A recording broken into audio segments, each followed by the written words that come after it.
Today on Rappler, the government wants to keep the cybercrime law provision for real-time collection of internet traffic data.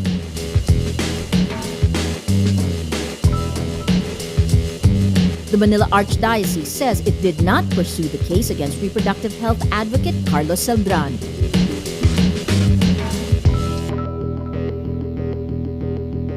And the Philippines ranks 147 out of 179 countries in the 2013 World Press Freedom Index.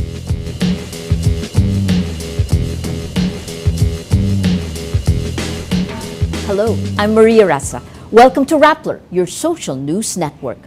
The government wants the Supreme Court to keep Section 12 of the Cybercrime Prevention Act because it is the heart of the law. Section 12 allows authorities to conduct warrantless real-time collection of traffic data. Solicitor General Francis Hardaleza says this would allow law enforcers to locate and identify hackers through their internet protocol addresses. To deal with fears the law could be used to violate the privacy of innocent people, Hardaleza says authorities will only collect traffic data of suspected cybercriminals. He says, "We categorically say RA 10175 does not authorize Big Brother surveillance." Chief Justice Maria Lourdes Sereno says if Section 12 is nullified, the law will be considered, quote, good for nothing. But the provision is problematic. During the oral arguments on the cybercrime law, Hardaleza says Section 12 is, quote, constitutional but just barely. The provision allows authorities to collect data without a court warrant if there is due cause, but justices say it does not define what due cause is. Justice Mariana del Castillo says if due cause has no clear definition, Section 12 could be open to abuse.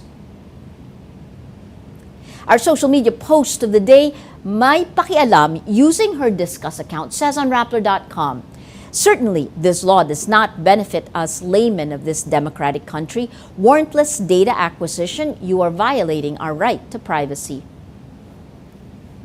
The Archdiocese of Manila says it did not pursue the case against tour guide and reproductive health advocate Carlos Celdran. In a statement, the Archdiocese says public prosecutors pursued the criminal case against Celdran.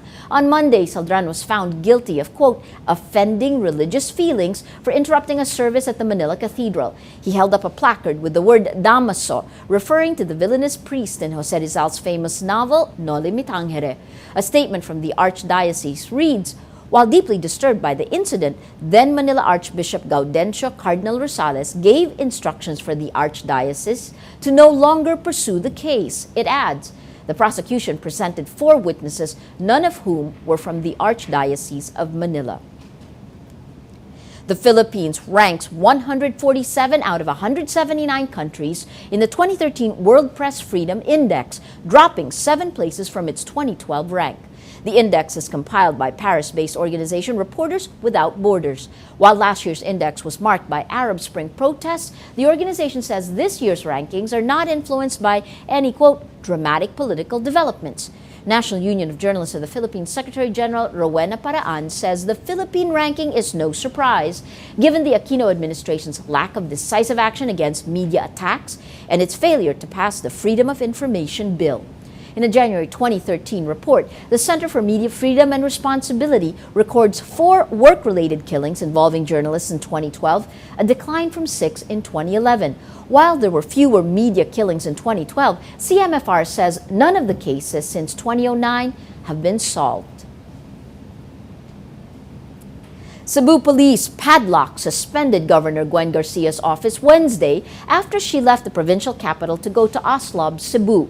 Sunstar Cebu reports Garcia left her office Tuesday night. On his Twitter account, Garcia's younger brother Pablo John hints his sister still plans to return to her office. Radio DZMM says Acting Governor Agnes Magpale ordered police to lock the office. In an ANC interview, Magpale says she can no longer tolerate Garcia's presence in the capital, calling it, quote, a mockery.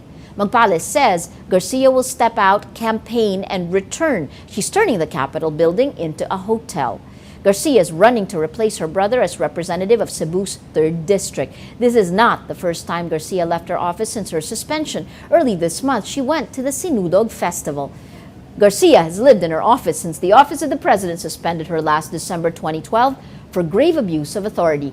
Garcia has filed a petition questioning the order before the Court of Appeals. The court held oral arguments on the case but did not issue a temporary restraining order. The U.S. Navy changes its mind and now wants to dismantle the USS Guardian to minimize damage to the Tubbataha coral reefs. U.S. Navy spokesman Lieutenant Commander John Stockman says the new plan has been submitted to the Philippine Coast Guard for final approval. Stockman says they will, quote, ensure that it is done safely while minimizing damage to the surrounding marine environment. The minesweeper ran aground on January 17th inside the protected area of the UNESCO World Heritage Site. The U.S. Navy initially decided to lift the ship with giant cranes and transfer it to a barge.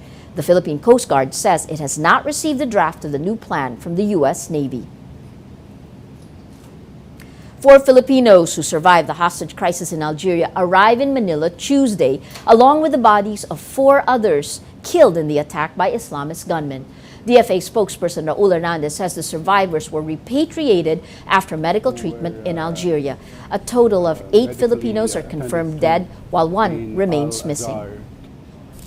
What we're trying to undertake now is to be able to get the DNA sample, and we are working with the employment agency on this so that we can send it to our team in Algeria as soon as possible, to facilitate the identification of the remains of the lone missing OFW. South Korea launches a rocket Wednesday in its 3rd attempt to put a satellite in orbit. The rocket launch was initially scheduled on October 26, 2012, but was postponed twice for technical reasons. Space Center officials say it takes 9 minutes for the Korea Space Launch Vehicle to reach its target altitude and deploy the payload satellite. A positive outcome ensures the future of South Korea's launch program. South Korea is under enormous pressure to launch a rocket, given rival North Korea's success last month. Despite a successful satellite construction program, South Korea still has to catch up with the other Asian powers, China, Japan, and India, who now have launch capability. U.S. Senator John Kerry is the new U.S. Secretary of State. The U.S. Senate votes 94-3 in favor of Kerry, following the approval of his nomination by the Foreign Relations Committee. Outgoing State Secretary Hillary Clinton calls her successor, quote, the right choice. Clinton's expected to leave her post Friday. During a confirmation hearing last week, Kerry called for fresh thinking as he outlined his foreign policy agenda. He says American foreign policy is not defined by drones and deployments alone. As the incoming State Secretary, Kerry faces a number of challenges as the United States tries to rebuild ties in the Middle East in the wake of the Arab Spring revolts. Well, let's now look at Rappler's Wrap for today, a list of the 10 most important events around the world you shouldn't miss. At number 2, the bodies of 78 young men are found Tuesday in a river in Aleppo City, adding to the grim list of massacres committed during Syria's 22-month-old conflict. The gruesome discovery comes ahead of a briefing by peace envoy Lakhdar Brahimi to the UN Security Council. Rebel fighters say regime snipers are behind the massacre, but security officials accuse rebels of the killings. The official Syrian state news agency says the jihadist al-Nusra Front carried out the executions. At number 3, U.S. President Barack Obama says long-sought reforms to a broken immigration system are within America's grasp. Obama seeks to lock in rare momentum towards a major cross-party compromise over this divisive issue. Obama's plan would nudge 11 million illegal immigrants towards citizenship and let foreign students stay on after graduation to boost the U.S. economy. At number 5, weeks after its CEO visited North Korea, Google rolls out detailed Google Maps of the isolated state.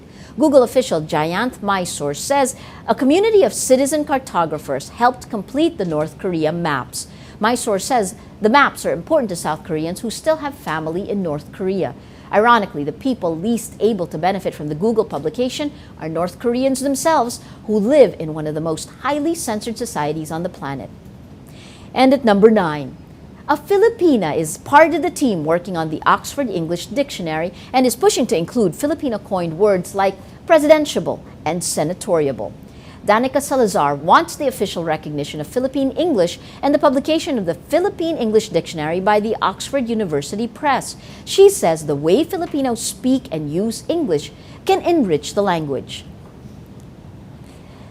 For the full top 10, visit Rappler.com's The Wrap. Every story on Rappler has a mood meter which gives you 8 emotions to choose from.